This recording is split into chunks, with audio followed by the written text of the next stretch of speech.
ese restaurante, pero en realidad no van a contar el conocimiento anterior a eso, es muy difícil. No hay viaje en el tiempo. No, lo que nosotros hacemos es una investigación más sólida de simbolismo, a veces relacionado a la masonería, pero más bien al simbolismo, a datos complejos también. Sí, la biografía de las personas. Por ejemplo, los tesoros, que yo le cuento siempre a la gente, que cuando nosotros partimos en esto y sacamos a conocer varios relatos que tenían que ver con tesoros escondidos en Santiago, vinieron personajes que se dedicaban a eso, a buscar tesoros, efectivamente, y fue raro porque creían que nosotros teníamos la varita mágica. De hecho hay un personaje que hasta el día de hoy anda buscando un tesoro que está escondido en Santiago del tiempo de la colonia, el Mickey. Y él nos vino a mostrar unas monedas que él había encontrado en el norte de Chile, algunas de plata y otras de oro. De hecho nos contó una historia bien potentes, poderosas, medias terroríficas, por el tema de que él estaba una vez cavando en un lugar y empezó a excavar y después y le salió a su espalda ahí unos pocos metros un personaje tirando balazos a mansalva nomás, y logró escapar, o si no ahí hubiese encontrado la muerte ahí en un cerro en donde nadie lo hubiese encontrado. Este personaje que lo hubiese matado simplemente hace un hoyo y lo entierra, y fuiste bueno, la familia ni siquiera se hubiese dado cuenta de dónde andaba este personaje, porque los buscadores de tesoro no avisan mucho a su familia, por lo general trabajan solos, andan por lugares despoblados, entonces todo un lío. Pero nosotros tenemos solidaria, solitaria. Es por eso que la gente nos busca a nosotros, y hay muchos llamados que se le hace a Catalina, o sea, llamados que ustedes nunca van a conocer en realidad, de personajes que andan buscando no sé, andan buscando la piedra filosofal, andan buscando el dato freak, cerros donde pueden avistar extraterrestres, o sea, no extraterrestres, sino que ovnis, o sea, objetos voladores no identificados, o casas que están embrujadas, o donde pueden ir a buscar duendes. Hay una historia que no... Hay mucha gente que va a nuestro recorrido no buscando la historia oficial, sino que nos preguntan por datos que a nosotros han llegado, pero del boca a boca solamente. He participado en un par de circuitos y es un verdadero viaje en el tiempo, muy entretenido. Espero poder asistir pronto a otro recorrido. Sí, pues bueno, esa es la idea, nosotros estamos abiertos. Nosotros siempre vamos a recibir a todas las personas, como dije en un video que hicimos hace poco en Instagram. O sea, para nosotros es fundamental que la gente llegue. A veces no se inscriben, pero la idea es que lleguen al lugar y al día indicado en el recorrido que le interesa tomar, y además nosotros respondemos todas las dudas. O sea, todas las dudas que nosotros podamos saber en realidad, porque nosotros no somos historiadores. Por ejemplo, yo soy formado en fotografía y cine, pero ustedes saben que en el cine a usted le enseñan cómo escribir una carta y después tiene que aprender a investigar. ¿Por qué tiene que aprender a investigar? Para poder después armar un guión, sobre todo cuando usted está escribiendo está haciendo una adaptación de a una obra cinematográfica basada en hechos reales. Por lo tanto, uno siempre está cercano a los libros. Sí o sí tienes que estar cercano a las bibliotecas o cercano a los libros de alguna forma, armando tu propia biblioteca en la casa. A nosotros en lo que más se nos va el dinero es en comprar libros. Libros que nos ofrecen las personas, algunos a bajo costo y algunos muy caros. Hay algunos que los podemos comprar y otros simplemente no. Y hay personas que están ligadas a la escritura, a la escritura normal, póngale ya, un poeta que escribe sobre la vida, o un escritor que escribe novelas de amor, pero que en su vida privada también reconoce que toda su vida ha estado bajo el conocimiento esotérico, por ejemplo. Entonces mucha gente que nosotros conocemos en los recorridos que tiene ese valor en su vida. Es por eso que nosotros nos diferenciamos tanto de un recorrido turístico normal, en realidad, porque no tiene nada que ver con el tema. primero nosotros no somos guías, no estamos formados como guías, por lo tanto... Yo sí hice un curso con cultura mapera. Pero yo no me considero un guía, una, porque no tengo el vocabulario de un guía. A los guías los forman para que hablen bien y puedan caer bien a vastos grupos de personas. Eso significa que ellos nunca pueden estar a favor ni en contra de algo, ¿no? A diferencia de lo que sería yo, que por eso no soy guía, más bien soy un cuentista de la ciudad. Un narrador. Narro lo que encuentro, lo que investigo.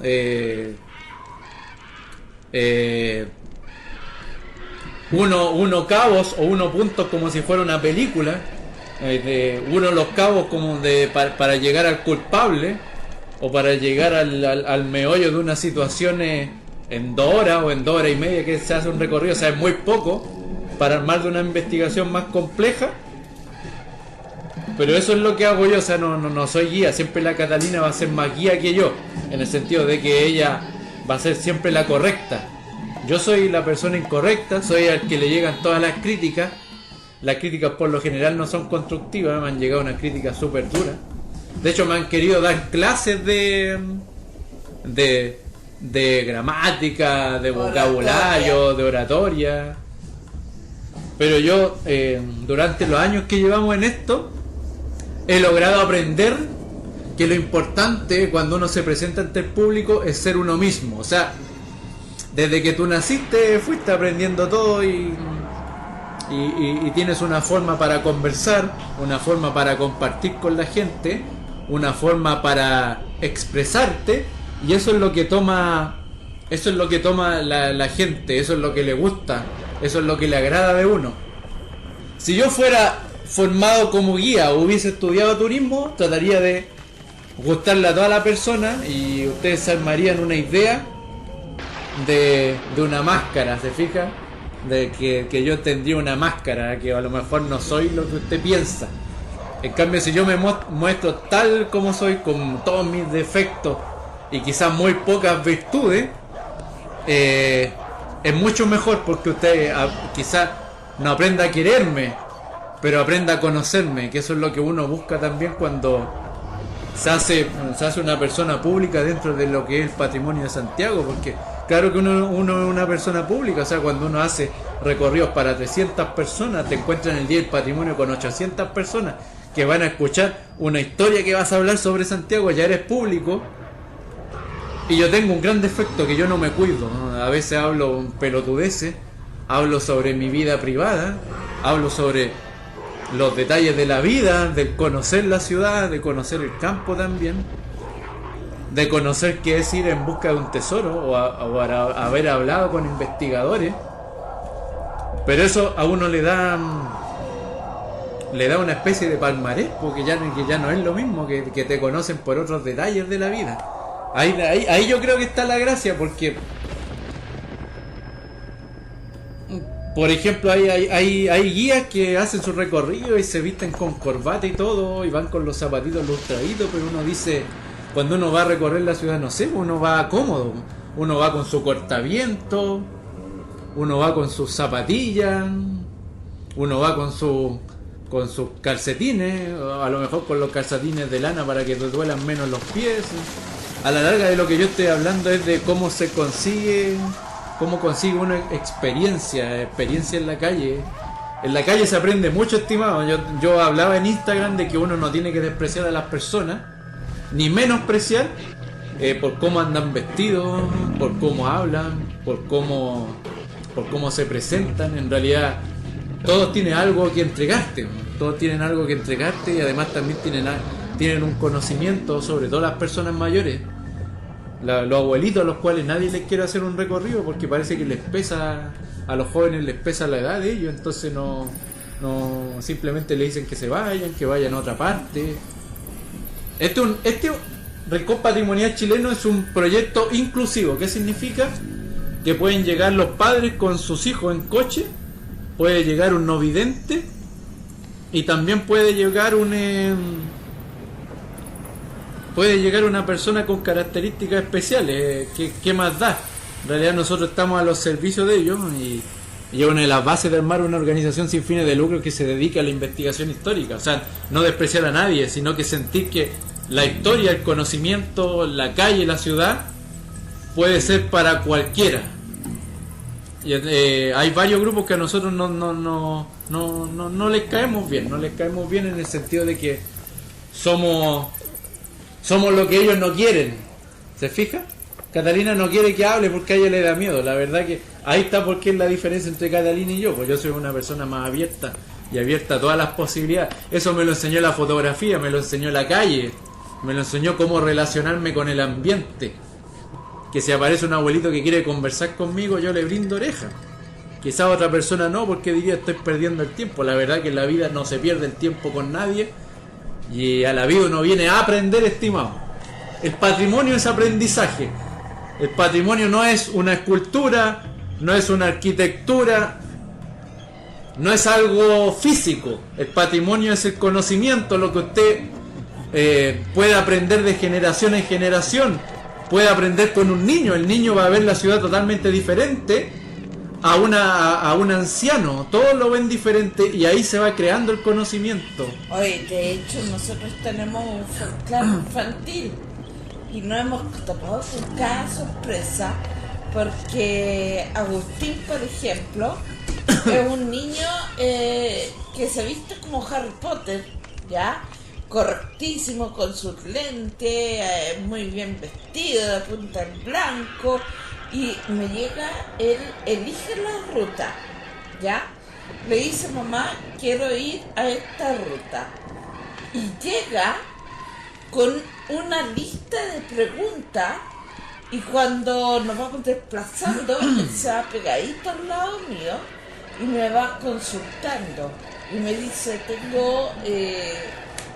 muy formal, él no me dice tía ni nada, sino que me dice gracias JP, me dice Catalina, porque yo le di permiso para que me tuteara delante de la mamá, me dice Catalina o señora Catalina, me dice yo traje una lista de preguntas que me gustaría que me ayudara a resolver respecto a lo que hoy día vamos a tratar.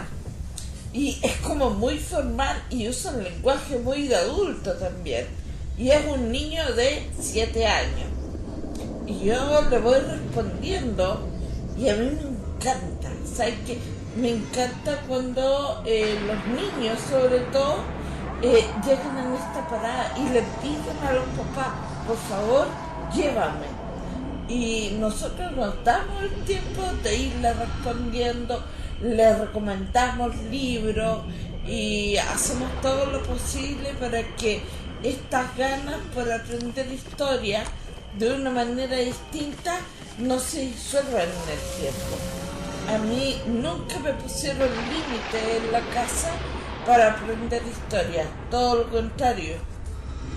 A pesar de que yo traté de apartarme de la historia, estudié filosofía, estudié psicología, porque para los números soy negada, pero caí en la historia igual a pesar de que lo huí, pero no porque no me gustara, sino porque en la casa tenía mucha historia, quería probar otro mundo. Pero al final me atrapó y es como algo muy, muy de la vena que tengo. Y por esa misma razón, y le pasa a Manuel también, es que nosotros esto lo hacemos de puro corazón, o sea, lo hacemos con vocación, y porque tenemos vocación y tenemos amor a lo que hacemos, te invito a que sigamos leyendo.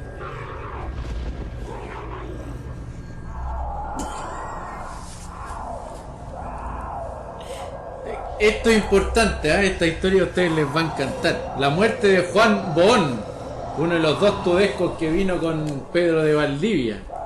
Francisco de Villagrán, el gobernador interino que dejó Valdivia después de partir al Perú con el oro de los conquistadores, había tenido que luchar fieramente no solo con los indios. A raíz del alejamiento de don Pedro, un motín había estado a punto de estallar en Santiago. Un joven llamado Juan Romero había convencido a Pedro Sancho de la Hoz, el eterno enemigo de Valdivia, que debían llamar a todos los castellanos burlados y con ellos tomar las riendas del gobierno. Recordaba los títulos que le habían dado Pizarro y aún el mismo rey para descubrir nuevas tierras. Escribió una carta a un hombre tenido por valiente y con quien podía contar y encargó al mismo Romero que le buscara adeptos. El organizador del motín habló del proyecto a un fiel amigo de Valdivia y este delató la conspiración. Villagrán cerró con buenos soldados todas las avenidas de la plaza y haciendo apresar a Sancho de la Hoz y Juan Romero, los sometió a un breve juicio que terminó con la pena de muerte para ambos cabecillas. Y esto tiene que ver con la historia que vamos a contar el día domingo en Plaza de Armas, que tiene que ver con los misterios de Santiago. A mediados de 1548 arribaron a Santiago los hombres con que Dávalos Jufré habían partido un día de Valparaíso en una pequeña embarcación.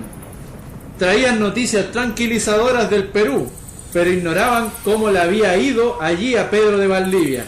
Este había mandado delante un destacamento de soldados que salía del Cusco al mando del capitán Esteban de Sosa.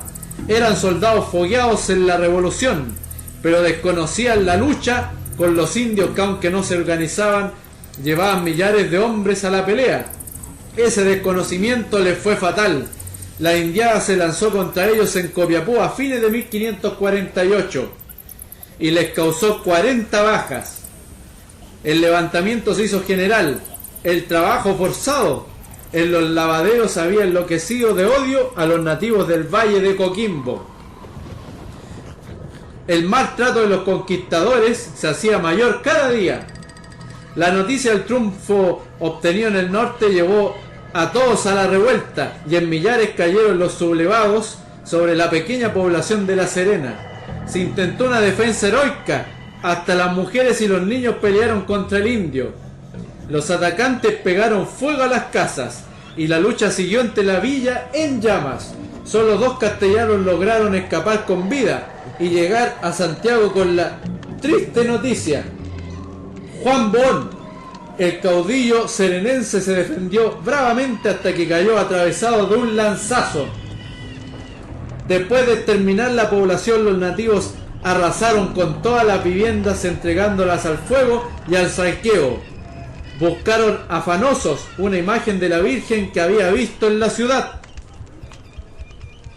No la hallaron por parte alguna. Y créese que fue Juan Boón quien la ocultó en un hueco en un tronco de un árbol, donde la hallaron tiempo después los repobladores de La Serena. Era la Virgen que hoy se venera en el santuario de Andacoyo. Oye, chiquillo, y yo les voy a contar otra historia. Ustedes saben de que recién hubo una gran revolución con el tema del famoso eclipse solar. Yo les voy a contar del eclipse solar total de 1804. ¿Ustedes cómo creen que reaccionó la población de Santiago? Escuche usted. Fuera de las lluvias desastrosas del siglo pasado, el presente, este libro por si acaso es de 1947. Fuera de las lluvias desastrosas del siglo pasado, el presente empezó sin novedad que merezca consignarse para la historia del puente. Estamos hablando del puente Calicanto. Pero llegó el año 1804 y con él un peligro de distinto género para Santiago. Se había anunciado por los poquísimos que en la capital del reino había leído algún almanaque extranjero o alguna gaceta americana un eclipse total de sol. Mientras los más ponían en duda este fenómeno, pensando que esto sería obra de algún brujo o diablo, otros creyeron el pronóstico y tomaron sus precauciones por si llegara el fin del mundo. Tras esta novedad, que era mayor que podía ocurrir en el manso y callado Chile de entonces. Con anticipación, algunas familias habían pasado el puente en distintas direcciones al norte, buscando ancho campo donde asilarse, en las quintas o chacras. El miedo se iba apoderando de todos a medida que se acercaba el plazo anunciado. Se temía, cuando menos, un terremoto, que de muy poco se escaparía, y para no caer aplastado salían los más miedosos fuera de la ciudad antes de que empezara la ruina del sol. Cuando éste empezó a perder la luz, la gente corrió en su mayor parte hacia el barrio de Ultramapocho, es decir, hacia la Chimba. Gracias, Manuel. El puente fue invadido por la muchedumbre, afligida de temor del fin del mundo. Las desgracias fueron muchas con este suceso, llevando la peor parte de las mujeres. Varias murieron de susto y no quedó una sola con fruto en su vientre. De entre los escapados de esta catástrofe se cuenta al finado señor arzobispo Valdivieso, que nació, entre comillas, el año del eclipse, y que además era año bisiesto. Y de aquí que aún se sospeche alguna desgracia en los bisiestos que vienen sucediéndose. Pero todo esto no pasó de un susto mayúsculo, y cuando el astro día recobró por completo su luz, la alegría y la esperanza renació entre los tímidos corazones, y el puente volvió a soportar el afán de la muchedumbre que se empujaba por volver a ocupar sus solitarias casas de la ciudad. Sin el puente, cuántos caídos y cuántos ahogados no habría contado este azaroso día. Así con los eclipses, se les consideraba cosa extraña, cosa de brujo, inclusive el fin del mundo, literalmente, y por ser considerado un día casi como si fuera el fin del mundo, miles de personas salieron perjudicadas. Muchas mujeres, como yo les relataba, perdieron a sus bebés entre la multitud que atolondrada trataba de cruzar el puente camino a la Chimba buscando un refugio en sus campos. Manuel, ¡oh! Te cedo la palabra. Oh, este celular está tan malo. Aquí está.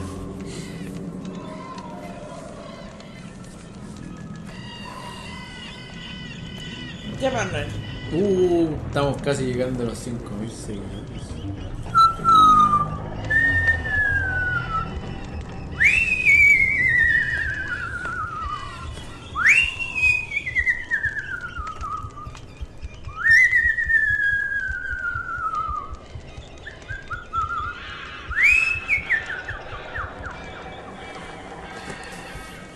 ¡Ya!